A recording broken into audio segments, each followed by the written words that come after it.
উধারবন্দের কাঁচাকান্তি মন্দির প্রতিষ্ঠার বার্ষিক উৎসব শনিবার থেকে শুরু হয়েছে।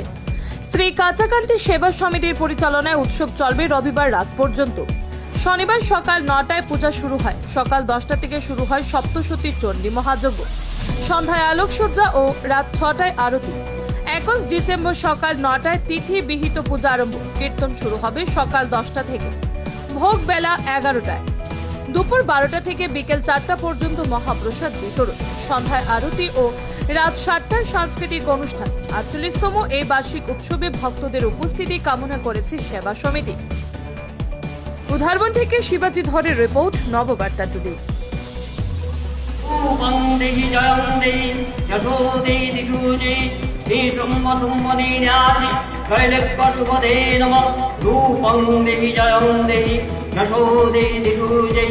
वन्दिताग्निग्रजुगे देवी सर्वसौभाग्यदे अचिन्त्य रूपचरीते सर्व शत्रुविनाशिनी रूपं देहि जयं देहि यशो देहि दिशुजे दुरितापहे रूपं देहि जयं देहि यशो देहि दिशं त्वं चण्डिकी व्याधिनाशिनी रूपं देहि जयं देहि यशो देहि दिशुजे। ভূতা হিসাবে আছেন তাদেরকে আমাদের সেবা সমিতির সভাপতি শ্রী খনিষ্ঠেন্দ্র চক্রবর্তী সবাইকে বরণ করে নিচ্ছেন।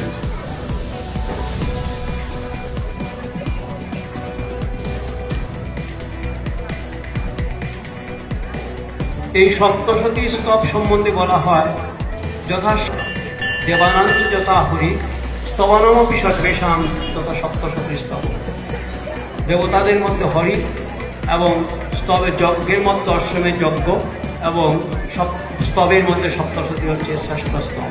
আমরা সেই স্তবের মাধ্যমে আমরা সপ্তশতী যজ্ঞ আরম্ভ করছি। শ্রী শ্রী কাঁচাকান্তি মায়ের মন্দিরের প্রতিষ্ঠা বার্ষিকী উৎসবের আজকে প্রথম দিন। আমরা মন্দির প্রাঙ্গণে বিপুল ভক্ত সমাগম আমরা ইতিমধ্যে দেখতে পাচ্ছি। মায়ের মন্দিরে সপ্তশতী চণ্ডীযজ্ঞ ইতিমধ্যে শুরু হয়ে গেছে এবং মায়ের প্রসাদ বিতরণ শুরু হয়ে গেছে। আমরা এখন পর্যন্ত প্রায় 15-16 হাজার লোক খেয়ে নিয়েছেন, প্রসাদ পেয়েছেন।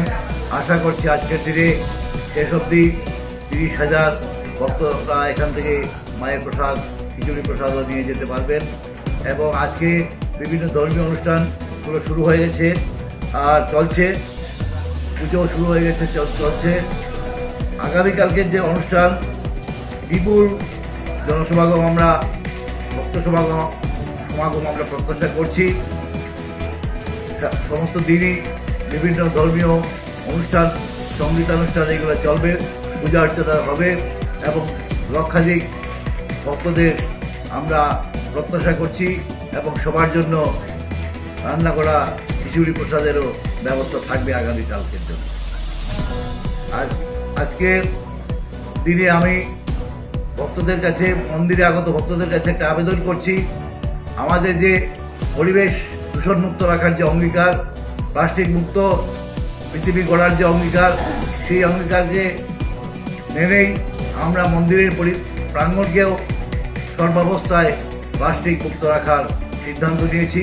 ভক্তদের কাছে আমরা আবেদন করব, আমাদের এই আবেদনে আপনারা সাড়া দেবেন, প্লাস্টিক মুক্ত মন্দির প্রাঙ্গণ রাখবেন।